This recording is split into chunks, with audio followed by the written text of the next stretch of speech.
नमस्कार और स्वागत है आपका वेद का हनरावल चैनल पर,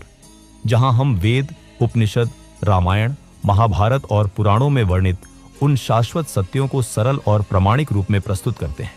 जो न केवल आध्यात्मिक हैं, बल्कि आज के आधुनिक विज्ञान की अवधारणाओं से भी गहराई से जुड़े हुए हैं।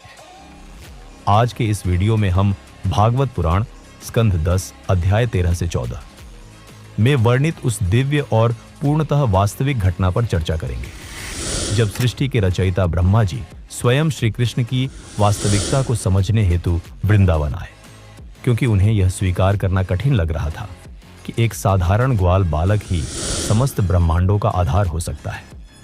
वृंदावन में श्री कृष्ण अपने मित्रों के साथ गायें चराते, खेलते और मां यशोदा के प्रेम में बंधे हुए एक सामान्य बालक के रूप में जीवन व्यतीत कर रहे थे, और यही उनकी सरलता ब्रह्मा जी के मन में जिज्ञासा का कारण बनी। इसी जिज्ञासा के वशीभूत होकर ब्रह्मा जी ने अपनी योग शक्ति से सभी ग्वाल बालकों और बछड़ों को एक क्षण में अदृश्य कर दिया और उन्हें समय तथा स्थान से परे एक रहस्यमय लोक में छिपा दिया। यह कार्य ब्रह्मा के लिए केवल एक क्षण का था, किंतु पृथ्वी पर पूरे 1 वर्ष का समय बीत गया, जो स्वयं इस बात का संकेत है कि अलग अलग लोकों और ब्रह्मांडों में समय की गति समान नहीं होती।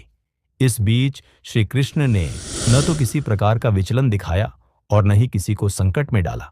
बल्कि उन्होंने स्वयं को उन्हीं ग्वाल बालकों और बछड़ों के रूप में प्रकट कर दिया, और पूरे 1 वर्ष तक वृंदावन में सब कुछ सामान्य रूप से चलता रहा।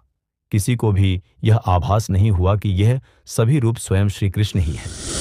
जब ब्रह्मा जी पुनः लौटे और उन्होंने देखा कि वृंदावन में कोई भी परिवर्तन नहीं हुआ है, तब श्री कृष्ण ने अपने वास्तविक स्वरूप का दिव्य दर्शन कराया, जहां प्रत्येक ग्वाल बालक और बछड़ा विष्णु रूप में परिवर्तित हो गया, और प्रत्येक विष्णु से एक एक अलग ब्रह्मांड प्रकट हुआ, जिनमें अलग अलग ब्रह्मा उपस्थित थे।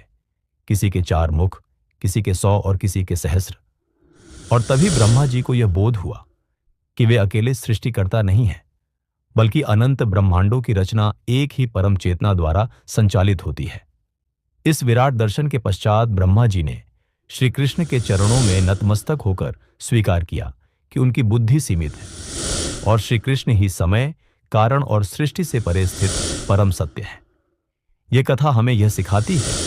कि अहंकार चाहे कितना भी महान क्यों न हो, उसे अंततः विनम्रता के सामने झुकना ही पड़ता है, और जिस कृष्ण को हम एक बालक के रूप में देखते हैं, उसके भीतर अनंत ब्रह्मांड समाहित है।